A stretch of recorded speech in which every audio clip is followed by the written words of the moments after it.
Hello everyone, welcome back to my channel. My name is Katie. I am the Introverted Reader. We're here to wrap up the month of May, which is wild. I can't believe that today is the 1st of June. Happy Pride Month, everybody. Let's get going. Leave a rainbow flag emoji in the comments for Pride Month. But anyway, we're gonna wrap up May. Cheers. Stay hydrated, everyone. Stay hydrated, everyone. Okay. So I ended up reading 7 books. Actually, the 7th of which, the 7th book I read was technically on my June TBR, but I'll talk about that in a wee second. So the first book that I completed in the month of May was Frost Heart, Escape from Aurora. This is the second book in the Frost Heart series. The first book was a book club pick for April. Yes, it was April. I'm getting my months mixed up. Anyway, I read this. I absolutely loved it. I gave it 5 stars. I definitely think this might be my favorite in the series. There's a reason why Gavin over at Gavin Reads It All screamed about this for so long. I'm sad that it took me a while to finish it, but I loved it. I love the world, everything about it, the mythology, the found family aspect of this is just beautiful. And the whole message is like the whole overall message of the series is like, be you and you are amazing and special and don't let anyone take that from you. Like, I love that. I loved it so much. But anyway, I loved it. 5 stars.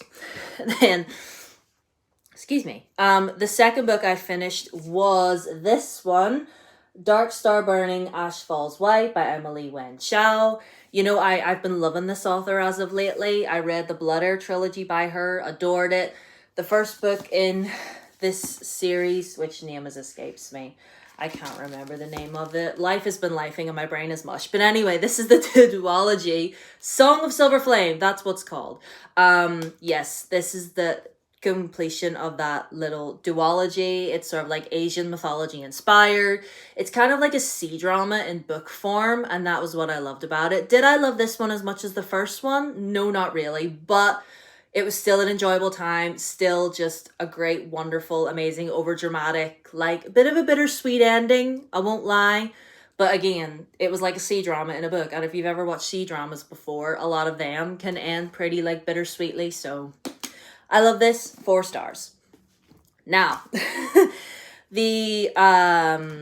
okay, this was going to be Babel by Ara Kwong. Isn't that a lovely cover? This was going to be the Introverted Reader book club pick for the month of May, and I genuinely was going to read it. I got the audiobook, listened to 1 chapter, and then just said no. So I listened to 1 chapter and noped out of there because I was just like, do you know what? I'm bored already. I don't want to read this anymore. So I DNF'd it. And I'm not going to read it. So that's the tea on that. I couldn't be bothered. And frankly, whatever interest I had in reading this disappeared ages ago. I just wasn't ready to admit it. So it's a no from me. Soz about that. I feel like I have this lovely hardcover and I feel bad, but why did I get a physical copy of this? Just why? Anyway, this is going in the on-haul pile. Soz about it. So I read and reviewed instead the reappearance of Rachel Price by Holly Jackson, a book that I was actually excited about. I have a review of this on my channel if you want to go and watch it. I absolutely had a great time reading this book. I had a blast reading it. Pure, unhinged Holly Jackson goodness. We love to see it. Anyway, so go watch my review if you want more thoughts and feelings and opinions. But it's basically about this woman, Rachel Price, disappeared, and her daughter Belle and her dad are making a documentary about it. They're interviewing them and the family and such, you know, like Netflix true crime style. And, you know, they don't know what happened to her. She up and disappeared, hasn't been seen in 16 years. And then one day she appears and she's like, oh, some man kidnapped me and kept me in a basement, but now he's let me go. I'm here. And it's like It's a bit sus. Anyway, go watch my review of this if you want more feelings on that. And then after all that, I kind of wanted a break. So I read on my Kindle the second book in the Wicked trilogy by Jennifer L. Armentrout. And I'll tell you, the second book was called Torn. And it's a paranormal romance. It's just over the top and wild and cheesy and tropes galore, honestly. But I don't know what witchcraft Jennifer L. Armentrout spins while she writes a book. But as soon as I start one of her books, I genuinely cannot stop. It's like eating a delicious cheeseburger. I know it's bad for me, but I don't care. I'm having a great time. And I binged this. And yeah, I gave it 4 stars, and I am going to finish off this trilogy because the second one ended on a cliffhanger and I just need to know, okay? And then the next book I read was the final Frostheart book, Frostheart Rise of the World Eater. Yes, this was great. Not my favorite in the series, I'll say that. But again, the whole found family aspect of this book, the whole, like, doesn't matter who you are, you deserve to be treated with respect, and you are special and wonderful the way you are. Don't let anyone take the spark away from you. Like, I love that. And I feel like all the kids that read this, like, I really hope that you feel that. I really hope you feel that. And for an overgrown kid such as myself, I wish I had books like this growing up. But anyway, I'm happy that I have this now. I'm happy that I fully read this series. And if you haven't read Frostheart yet, get on to it, sis. Okay? And then the next audiobook that I listened to was She Who Became the Sun by Shelley Parker Chan. I enjoyed this to some extent. It's about this girl, and we don't know her name at the beginning of the book. She's just called the girl. And nearly all of her family have died due to illness and famine and stuff. It's set in the 13th century, and it says China in 1345 lies under harsh Mongol rule. I know nothing about that era in history, and I'm not even going to comment on it. But anyway, things are real, real bad. And it's just the girl, her brother, and her father. And her father takes the two of them to a fortune teller, right? And fortune teller tells the boy that he is destined for greatness, but then he tells the girl she's destined for nothing because she's a woman. Okay, because it's set in the era where basically if you were a female, you were considered nothing. Like, you're a mom and a wife, that's it. You pop out babies, that is your only job. And then the father dies. This literally happens in the first chapter of the book, by the way. It's not a spoiler. It's in the synopsis. The father dies, and then the brother dies, and the girl's all by herself. And she's like, well, this is really bad. So she cuts her hair and goes to live in a monastery and takes her brother's name. She takes on her brother's identity and stays at this monastery, and it goes from there. Now, I really did enjoy the characters in this. I really liked our main character, Cho Chung-ba, as it was pronounced in the audiobook. Please correct me if I'm wrong.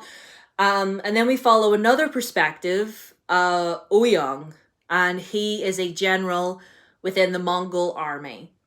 But he's not from Mongolia. He is from the other side, but the Mongols killed all of his family and castrated him. He's a eunuch, which is brought up a lot.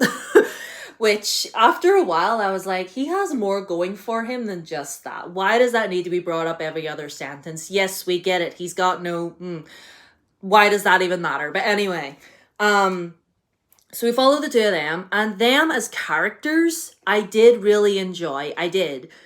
And I feel like I could make an entire video just about this book alone. Do you want me to? Because I might. Anyway, I enjoyed the two of them as characters. The plot, I wasn't all that invested in because it's very military-centered. It's very political. Because obviously they're in the middle of a war. So war is happening. And, the politics of that and everything. And that was all fine. It was okay. I was more intrigued about our characters themselves and their own personal journeys with themselves. And, and I did enjoy Ouyang a little bit more than I did our other main character, but that's just me. That's just me. Sorry if you heard some banging about. I don't know what my sister's doing. She's a lunatic. Anyway, if you want me to make a full video about this book so I can give you more in-depth thoughts about it, I'll gladly do that because I have a lot to say. But overall, it was all right. 4 stars. And then the last book that I read is the June book club pick for the month of June, but I read it early because I finished this early. It's Land of Stories by Chris Colfer, The Wishing Spell. It's the first book in his Land of Stories series. I'm not going to talk about it too much. I just wanted to let you know that I finished it the other day because, I mean, listen, the chapters are short, okay? And the writing is really big. Like, the font is big. And as soon as I started it, I didn't want to stop. So there's that. But Tuesday will be the day that I review this. So keep an eye out for that. So there's that. So I read in completion 7 books. And I only DNF'd 1. We only DNF'd 1 book. And I call that a win. So this is May as it stands. I'm sorry about Babel or whatever it's called. I got the audiobook, but like I really didn't like the sound of the audio narrator's voice. Like he was very whispery. And I was like, oh, I don't like that. I don't like the feeling of someone whispering in my ear. And that was what I felt like he was doing. So anyway, enough of that. This is May as it stands. Let me know if you've read any of these, any of your thoughts. Would you like me to do a full in-depth review about She Who Became the Sun? Because I will gladly do that because I do have things to say, like I just said. Stop repeating yourself. Anyway, that's the end of the video. I'm going to shut up. So all my socials are down below as always. TikTok, Twitter, and Instagram. On my Twitter, the pinned posts that I have are GoFundMes to help our friends over in Gaza. So if you want to give, you please do so. It would really help. And on my TikTok as well, if you follow me over there. Nothing on Instagram. Sorry, Instagram's pretty boring. But anyway, I will say as well, life has been lifing in the month of May. The old noodle hasn't been great, but thank God for good books, right? Let's manifest that June will be a good month. Okay, let's just manifest it here, folks, because I'm this close to being done. But anyway, enough about me. I love you guys so much. Thank you for always being there, and I will see you in my video on Tuesday. Bye.